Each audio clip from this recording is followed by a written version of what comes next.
Hello friends, welcome to Telugu audio story. మీరు కనుక ఛానల్ని ఫస్ట్ టైం చూస్తున్నట్లయితే ఛానల్ సబ్స్క్రైబ్ చేయండి, లైక్ చేయండి. అలాగే ఈ స్టోరీపై మీ వాల్యుబుల్ ఒపీనియన్ని కమెంట్ రూపంలో తెలియజేయండి. ఇక కథలోకి వెళ్దామా? వీడియో చూస్తున్న అందరూ కింద కనిపిస్తున్న హైప్ ఆప్షన్ నొక్కి వీడియోని ఎంకరేజ్ చేయండి. సుదీర్ఘంగా సాగిన 4 గంటల సీక్రెట్ లవ్, అగ్రిమెంట్ లవ్ డిస్కషన్లో సహస్ర కన్నిటికీ కరిగిపోయిన జడ్జి గారు చాలా అసహ్యంగా, చాలా కోపంగా రాజుని తిట్టి ప్రశ్నిస్తూ ఉంటే దిమ్మ తిరిగిపోతున్నా బాబు కాలు కింద భూమి కదిలిపోతున్న ఫీలింగ్.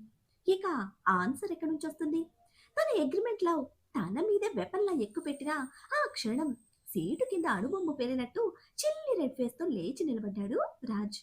అప్పుడు సరిగ్గా ఆ క్షణంలో పిల్ల తిమ్మర తాకగా కదిలినట్టు సన్నగా విచ్చుకున్నాయి సహస్ర పెదవులు.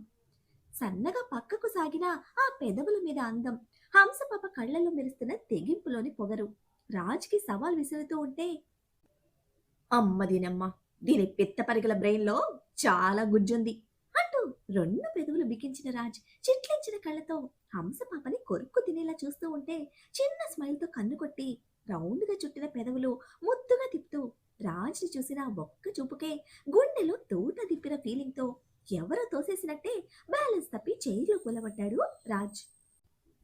వాళ్ళు పెద్ద మనసుతో దగ్గరికి తీసుకున్న పెళ్లి కాకుండా నేను ఆ ఇంటి కోడల్ని ఎలా అవుతాను? నా బిడ్డ సిన్హా వారసుడుగా ఎలా అవుతాడు? ఎంతో ప్రయత్నించి జైలుకు వెళ్లి రాజ్ని కలిసినా నా ప్రెగ్నెన్సీ విషయం చెప్తే నిర్దాక్షిణ్యంగా నాలోని ప్రాణాన్ని సమాధి చేయమన్నాడు. ఇక నేను ఎవరి కోసం బ్రతకాలి? అనాథగా మిగిలిన నాకు ఇక జీవితం ఏముంది? నన్ను కూడా చంపేయండి. ఆ రోజు చావబోతూ ఉంటే రాజ్ కాపాడి ఈ రోజు నా చావుకి నన్ను వదిలేశాడు. ఈ మధ్యలో తన స్వార్థం, తన అవసరం మాత్రమే చూసుకున్నాడు. అర్థం లేని బ్రతుకు నాకొద్దు. నన్ను చంపేయండి, లేదా నా బిడ్డకు న్యాయం చేయండి అని కుళ్ళి కుళ్ళి ఏడుస్తోంది సహస్ర. మహానటి సావిత్రమ్మకు మించిపోయిన ఆ కన్నీటి పర్ఫార్మెన్స్ కి రాజ్ ఫీజులు ఎగిరిపోతున్నాయి. అందులో నిజం ఉంది, ఆ నిజంలో అబద్ధం కూడా ఉంది. అన్నిటినీ మిక్స్ చేసి తనను ఫ్రేమ్ లో ఫిక్స్ చేసి టార్గెట్ చేసిన హంస పాప అయ్యగారిని సాధించడానికి రంగా సిద్ధం చేసుకుంది అని అర్థం అవ్వడంతో, దేని చావు కడ్డుపడి నా చావు మీదకి తెచ్చుకున్నాను అని కన్ఫర్మ్ చేసుకున్న క్లారిటీతో రెండింతల వేగంతో పరిగెడుతున్న గుండెని, అయ్యగారి టెన్షన్ కి ఆనందంతో చిందులు తొక్కుతున్న అంతుగడిని ఒకేసారి కంట్రోల్ చేస్తూ గట్టిగా కళ్ళు బిగించాడు. విషిత మరణం గురించి కానీ, రాజు ఉరిశిక్ష గురించి కానీ, ఇక తన గతంతో గాని నాకు నా బిడ్డకు ఎటువంటి సంబంధం లేదు. రాజ్ శిక్షని రద్దు చేయమని కూడా నేను అడగటం లేదు. కేవలం నా బిడ్డ జన్మకి న్యాయం చేయమని, ఒక గుర్తింపునివ్వమని మాత్రమే అడుగుతున్నాను. రాజు ఉరిశిక్షని కొద్ది రోజులు వాయిదా వేయమని మాత్రమే వేడుకుంటున్నాను. ఒక ఆడపిల్లగా నేను ప్రేమించి మోసపోయాను, కానీ ఒక తల్లిగా నా బిడ్డకి ఎటువంటి కళంకం అంటకూడదని అనుకుంటున్నాను. ఇది నా ప్రాథమిక హక్కు అంటూ చేతులు జోడించింది సహస్ర. నువ్వు అడిగినట్టు మీ వివాహం జరిగినా ఆ తర్వాత రాజుతో ఉండడం కుదరదు. అతను ఉరిశిక్ష పడ్డ ఖైదీ. దీని వలన నువ్వు ఇంకా ఎక్కువగా నష్టపోతావు మిస్ సహస్ర అని కోర్టు చాలా సీరియస్ గా నిజాన్ని గుర్తు చేస్తే, నేను నష్టపోయినా నా బిడ్డ జన్మకి న్యాయం జరుగుతుంది. తన పుట్టుకకి ఒక గుర్తింపు వస్తుంది. చట్ట ప్రకారం సమాజం దృష్టిలో నేను రాజ్ వీర్ సిన్హా భార్యగా నా బిడ్డకి రాజ్ని తండ్రిగా చూపించాలి. అది మాత్రం చాలు నాకు అని స్థిర నిర్ణయంతో తేల్చి చెప్పింది సహస్ర. 100 మంది దోషులు తప్పించుకున్నా ఒక్క నిర్దోషి శిక్షింపబడకూడదు. ఇదే మన సిద్ధాంతం. రాజ్ చేసిన తప్పుకు ఎటువంటి సంబంధం లేని సహస్ర అసలు ఈ లోకంతోనూ, మనుషులు చేసే పాపాలతోనూ ఏ మాత్రం సంబంధం లేని, ఇంకా రూపం కూడా పోసుకొని తనలోని ప్రాణం శిక్షను అనుభవించాలి. అసలైతే నా క్లయింట్కి ఎగెనిస్ట్ గా నేను ఈ పని చేయకూడదు మిలాడ్. కానీ ఒక ఆడపిల్లకు అన్యాయం జరగకూడదన్న సదుద్దేశంతో ఇప్పటి వరకు మంచివాడు, గొప్పవాడు, సమాజ ప్రేమికుడు అని చెప్తున్న రాజ్ వీర్ సిన్హాకి వ్యతిరేకంగా సహస్ర తరపున ఈ పిటిషన్ మీ ముందుకు తెచ్చాను మిలాడ్. ఈ విధమైన కేసు సుప్రీంకోర్టు పరిధిలోకి వచ్చినప్పుడు ఆ స్త్రీకి న్యాయం జరిగేలా సుప్రీంకోర్టు తీర్పునిచ్చింది అంటూ తన గురువు గారితో కలిసి సేకరించిన కొన్ని కేసెస్ ఎగ్జాంపుల్ గా జడ్జి గారికి అందించాడు అభి. దయచేసి సహస్ర కోసం, తన కడుపులో పెరుగుతున్న బిడ్డ కోసం మీరు న్యాయం చేస్తారని నమ్ముతూ నా వాదన ముగిస్తున్నాను అంటూ అంటూ అభి కూర్చుంటే అపోనెంట్ లాయర్ని చూశాడు జడ్జ్. అతని నుంచి ఎటువంటి వ్యతిరేకత లేదు. కారణం స్టాండ్ టు సహస్ర అని యోగేంద్ర పంపిన చిన్న మెసేజ్ ఆయన్ని సైలెంట్ గా కూర్చోబెట్టింది. సహస్ర వైపు నుంచి అన్ని పరిస్థితులను పూర్తి సాక్ష్యాధారాలతో పరిశీలించిన కోర్టు అవన్నీ నిజమని నమ్మడంతో చివరగా రాజ్ అభిప్రాయం కోసం ప్రశ్నించింది.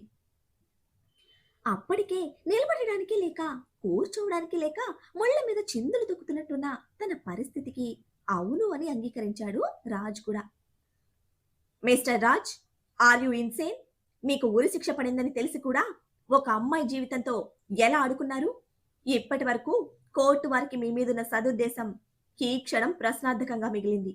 ఒక ఆడపిల్ల జీవితాన్ని బలవంతంగా అగ్రిమెంట్లో బంధించి మీ ఇష్టానికి ఇదంతా ఎలా చేయగలిగారు? యువతకు మార్గదర్శంగా నిలబడి ఆదర్శాలు చెప్పే మీకిదంతా సిగ్గుగా అనిపించటం లేదా? అన్నీ తెలిసి కావాలని చేసిన మీలాంటి వ్యక్తులకి ఇటువంటి పదాలు, ఇటువంటి ప్రశ్నలు చాలా చిన్నవి, అసలు అర్థం లేనివి. ఎంతో మంది అనాథ పిల్లల కోసం హోమ్ రన్ చేస్తున్నారు. ఇప్పుడు మీరు చేసిన తప్పుకు పుట్టబోయే బిడ్డ కూడా అటువంటి ఒక అనామకుడిగా అనాథగా మిగిలిపోతాడని ఆలోచించలేకపోవడం హాస్యాస్పదంగా ఉంది అని జడ్జి నిలదీస్తూ ఉంటే మాట లేదు రాజ్ నుంచి. తిడుతున్నారన్నయ్య అంటూ సహస్ర అభి చేయి పట్టుకుంటే, తిట్టని చెల్లెమ్మ, నువ్వు తప్ప ఎవ్వరూ ఫీల్ అవటం లేదు చూడు అంటుంటే తల తిప్పి ఫ్యామిలీని చూసిన సహస్రకే షాక్ కొట్టింది. తన గురించి అప్పటి వరకు కన్నీళ్లు పెట్టుకుని బాధపడిన ఫ్యామిలీ మెంబర్స్ అందరూ జడ్జిని కన్నార్పకుండా చూస్తున్నారు. ఆ ముఖాలలో బాధ లేదు, కోపం లేదు, అదో రకమైన ఫీలింగ్. చివరికి మానస గారు కూడా విఠలాచారి సెట్టింగ్స్ తో NTR movie black and white screen మీద చూస్తూ ఉంటే ఎలా ఉంటాయో అలా ఉన్నాయి. ఒక్క ప్రీతిని వినలేక ఇబ్బంది పడుతూ ఉంటే బ్యాచ్ మొత్తం రాజ్ మీద కడుపు మంటతో రగిలిపోతున్నారు కదూ అని విస్మయంగా అడిగింది సహస్ర. సరిగ్గా అర్థం చేసుకున్నావు. వాడు పుట్టినప్పటి నుంచి వాడి బలుపుతో తిట్టే ఛాన్స్ ఎవ్వరికీ ఇవ్వలేదు, ఎవరు తిట్టలేరు కూడా. రాక రాక వచ్చిన ఛాన్స్, అందులోనూ నీ గురించి కదా, అందుకే అందరూ ఎంజాయ్ చేస్తున్నారు. అంటున్నారని ఫీల్ అవ్వకుండా ఫేస్ ఎక్స్ప్రెషన్ మార్చి వింటూ కూర్చో. మళ్ళీ ఇటువంటి ఛాన్స్ నా లైఫ్లో రాదు అని అఫీషియల్ గా మార్చిన లాయర్ ఫేస్ తో జడ్జి మీద ఫోకస్ చేశాడు అభి. గతంలో మీరు చేసిన తప్పులు మిమ్మల్ని శిక్ష వైపు నడిపించాయి. మీ భవిష్యత్తు తెలిసి కూడా మరో ఆడపిల్ల భవిష్యత్తుతో ఆడుకున్న మీ తప్పుకి మీరు సమాధానం చెప్పాలి. స్పీక్అవుట్ మిస్టర్ రాజ్, మీ సమాధానం కోర్టు వినాలనుకుంటోంది అంటూ శాసించారు జడ్జ్. అదే ప్రశ్న మెదులుతున్నట్టు సహస్ర చూపులు కూడా సూటిగా రాజ్ మీదనే ఉన్నాయి. నువ్వు అడిగావు, నేను చెప్పలేదు, నిలదీశావు, వదిలేసొచ్చాను. ఇప్పుడు అన్ని వైపుల నుంచి నన్ను బిగించి నిలబెట్టావు. సాధించావు హంస. నిజంగానే హంసలా నా ఆలోచనకు అందని రేంజ్లో నన్ను సాధించుకున్నావు. బట్ ఇది శాశ్వతం కాదు, అది మర్చిపోకు. వినాలనుకుంటున్నావు కదా అని లిప్ మూమెంట్ ఇచ్చిన రాజ్ పెదవుల మీద చిన్న నవ్వు, చాలా అందమైన నవ్వు. సహస్ర కళ్ళు ప్రశ్నార్థకంగా ముడుచుకుంటే ఏ కంటికి కనిపించకుండా అణిచిపెట్టిన తన కంట కన్నీరు చిన్నగా కనుపాపలను కమ్మేస్తూ ఉంటే బలంగా ఊపిరి తీసుకుని వదిలిన రాజ్ మళ్ళీ ఆ కన్నీటి వీచికలను తనలోనే దాచిపెడుతూ ప్రేమించాను అన్నాడు సహస్రని చూస్తూ. ఆ ఒక్క మాట కోసమే నిరీక్షిస్తున్న సహస్ర కనుపాపలు పెద్దగా విప్పారాయి. కన్నీటి తెరల మధ్య రాజ్ రూపం మసకబారుతూ ఉంటే ఇక తర్వాత రాజ్ ఏది చెప్పినా అవసరమే లేదు అన్నట్టు తలదించేసిన సహస్ర తనలోని ఉద్వేగానికి చేతి వేళ్లను ముడివేసి ఖాళీ వేళ్లను నొక్కిపెట్టింది. తేలికగా మారిన గుండె వేగంగా కొట్టుకుంటూ ఉంటే తన ప్రమేయం లేకుండానే ఏడుస్తున్న కళ్లకు నవ్వుతున్న పెదవులు చెతకట్టాయి. ప్రేమకి గతంతోనూ భవిష్యత్తుతోనూ సంబంధం లేదు. కాలం కలిపింది, కంటికి నచ్చింది, మనసు ముడిపడింది. ఈ సెంటిమెంట్ డైలాగ్స్ ఈ జనరేషన్ ఆడపిల్లలకి అర్థం కావు. సహస్ర కూడా అటువంటి అమ్మాయి అనుకున్నా. కాదు అని తెలుసుకోవడానికి నాకు ఎక్కువ టైం పట్టలేదు. ఈ ప్రాసెస్లోనే తను నాకు మరింతగా నచ్చింది. నాకున్న కొంచెం టైం తనతో ఉండాలనిపించింది. ఆ విషయం తనకు చెప్తే ఖచ్చితంగా ఒప్పుకోదు. తానే కాదు, ఏ ఆడపిల్ల ఒప్పుకోదు. అందుకే బలవంతంగా తనకు చెప్పకుండా, తనకు తెలియకుండా తనని బెదిరించి అగ్రిమెంట్ చేసుకున్నా. చాలా ఏడిపించాను, చాలా భయపెట్టాను, చాలా అల్లరి చేశాను, చాలా చాలా విసిగించాను. తనకంటూ తన కోసం క్షణం కూడా విడవకుండా మొత్తంగా నాకే కావాలని, మొత్తంగా నాతోనే ఉండాలని భయపెట్టి, బెదిరించి సాధించుకున్నాను. హ్మ్. దీని వెనక ఒక నిజముంది. నా హంస కూడా చూడని నిజం. నేను భయపడ్డాను. ఫస్ట్ టైమ్ నా లైఫ్‌లో ఒక ఆడపిల్ల నన్ను వదిలేసిపోతుందని భయపడ్డాను. ఆ భయంతోనే తన విషయంలో రాక్షసుల్లా మాడిపోయాను. ఏడిపించి, వెంటాడి, వేధించి లాక్ చేసుకున్నాను. నా లవ్ నుంచి పారిపోవాలన్న ఆలోచన కూడా తనకి రానంతగా భయంతో లాక్ చేశాను. బట్ పిచ్చిది. భయపడుతూనే, ఏడుస్తూనే, నన్ను దూరం పెడుతూనే ప్రేమించింది. ఆ ప్రేమ కోసం అన్నీ వదులుకుంది. చివరికి తనని కూడా. నేను నా స్వార్థాన్ని, నా అవసరాన్ని మాత్రమే చూసుకున్నాను. బట్ నా హంస నా స్వార్థం, నా అవసరం తెలిసి కూడా, మా ఇద్దరి మధ్య అగ్రీమెంట్ తెలిసి కూడా నన్ను ప్రేమించింది. నిజంగానే పిచ్చిది. ఆస్తులు, అంతస్తులు, నా వెనకున్న స్టేటస్, బ్రాండ్, డబ్బు, నగలు, గిఫ్ట్‌లు, షాపింగ్‌లు, పార్టీలు, పబ్‌లు ఏవి, ఏవి దాన్ని అట్రాక్ట్ చేయలేదు. నా కర్మకి నేను మాత్రమే, నేను మాత్రమే దాన్ని అట్రాక్ట్ చేశాను. ఆ అట్రాక్షన్‌లో దాని పిచ్చికి నాకు పిచ్చెక్కేది. చాలా కోపం వచ్చేది. మళ్ళీ ఆ కోపం దాని మీదే చూపించేవాణ్ణి. ఏడ్చేది. ఒక్కటే అల్లాడిపోయేది. కానీ నన్నడిగేది కాదు. నన్ను ప్రశ్నించేది కాదు. దాని హక్కు అనుకుంది. దాని సొంతం అనుకుంది. అందుకే అన్నీ భరించేది. అది ఏడిస్తే నేను చూడలేను. అందుకే ఏ రోజు దానికి టైం కూడా ఇచ్చేవాడిని కాదు.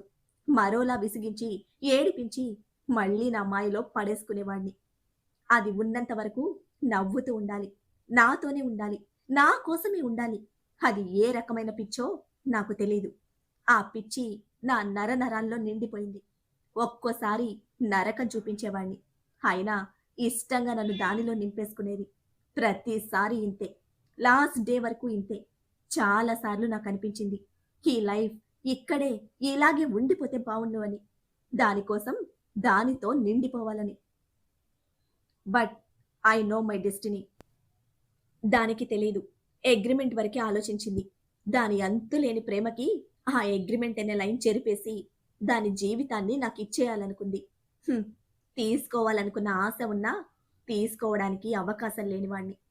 ఫస్ట్ చెప్పాల్సిన అవసరం లేదనుకున్నా. నెక్స్ట్ చెప్పి డిస్టర్బ్ చేసుకోవడం వద్దనుకున్నా. ఆ నెక్స్ట్ చెప్పాలంటే భయమేసింది. నా భయం దానికి తెలిసిపోయి అడిగింది. చాలా సార్లు అడిగింది. ఏమైంది? ఎందుకు అలా ఉన్నావని? ఓపెన్ బుక్ చదివినట్టే నన్ను చదివేస్తే ఎక్కడికి పోను? ఎవరికి చెప్పుకోను? ఎన్నని దాయను? చాలా కష్టం నా హంసతో.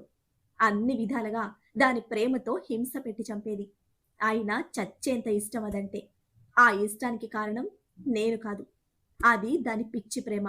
ఎవ్వరూ లేని లోకంలో దాంతోనే బ్రతకాలనుంది. కానీ చెప్పలేను. నా స్వార్థాన్ని, నా అవసరాన్ని నాలోనే దాచుకున్నాను. దాని జీవితాన్ని దానికే వదిలేసొచ్చేశాను. ఇక తిరిగి చూడను అనుకున్నాను. బట్ వదలకుండా వచ్చింది. మళ్ళీ నన్నిలా నిలబెట్టింది.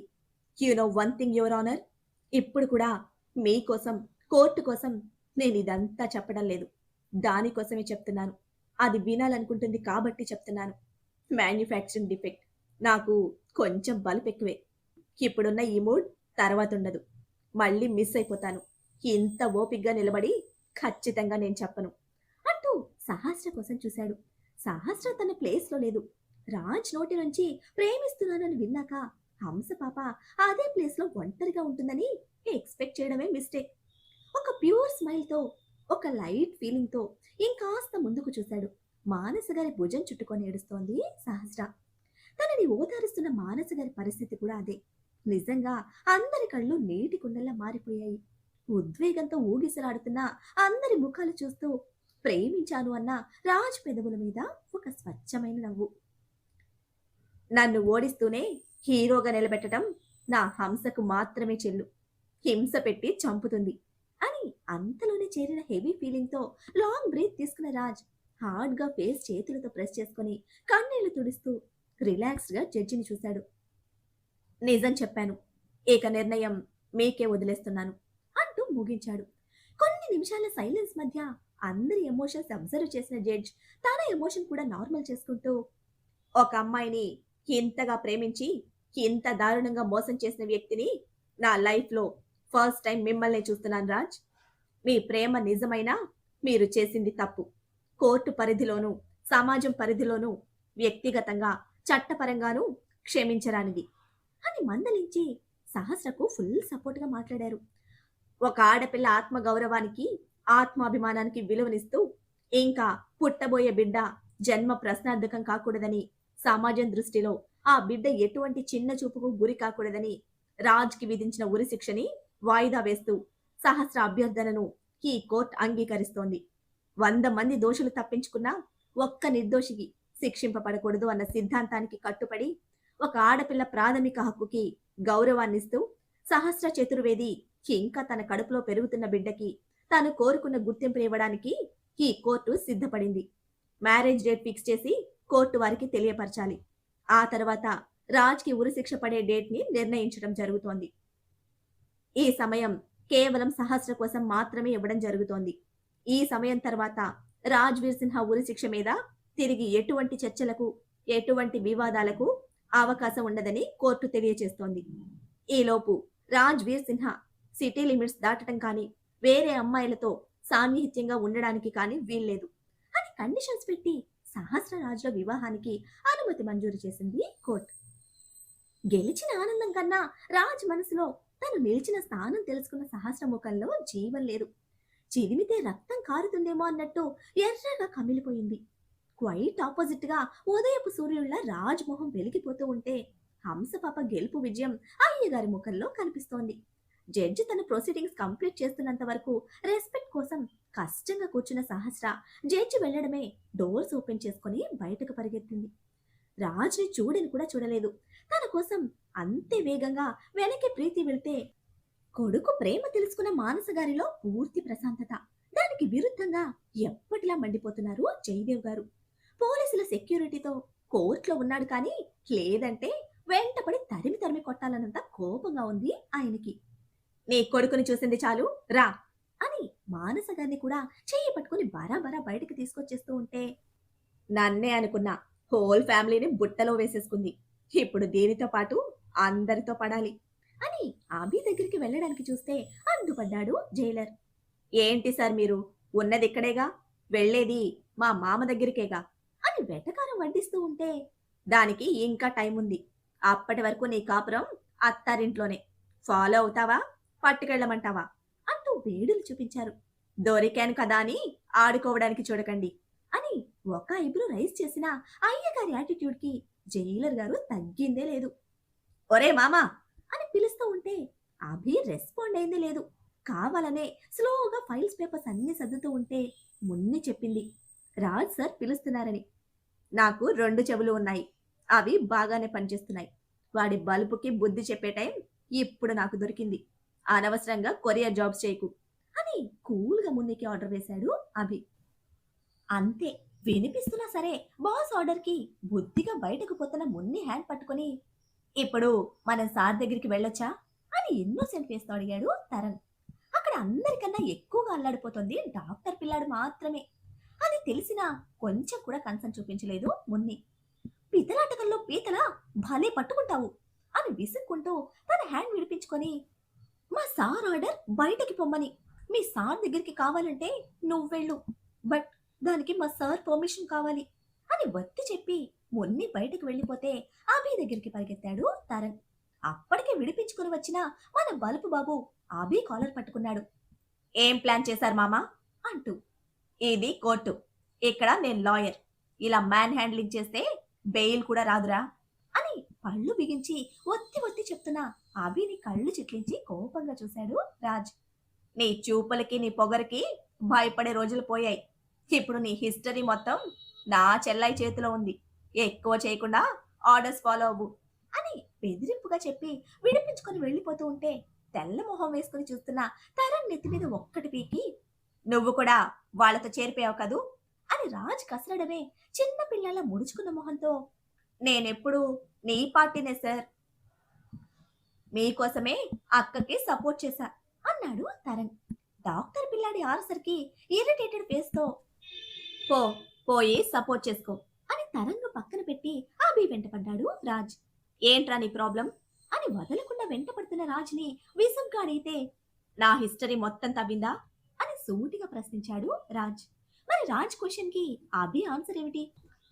విషిత గురించిన నిజం, అవినాష్ గురించి కూడా క్లారిటీ ఉన్న సహస్ర ఆ పాయింట్స్ ఏవి టచ్ చేయకుండా కేవలం తన ప్రేమకి న్యాయం చేయమని వచ్చిన సహస్ర ఆలోచన వెనుక రాజ్ జీవితంలో తన మనసులోనే కాదు, తన ఆలోచనలు కూడా సగభాగమై పరమశివుని దేహంలో సగభాగమై మిగిలిన పార్వతిలా ఆ శివుని ప్రళయ కోపాన్ని, సవతి పోరుని భరించి తన చల్లని స్పర్శతో శివయ్యలో ప్రేమని శాంతిని నింపిన ఉమాదేవిలా సహస్ర అని తన పేరును నింపుకున్న అనంతమైన ప్రేమని ఇద్దరి జీవితాల్లో సరికొత్త ప్రారంభానికి నాంది పలుకుతుందని మన బల్పు బాబు మైండ్ మనసుకు రీచ్ అయిందా?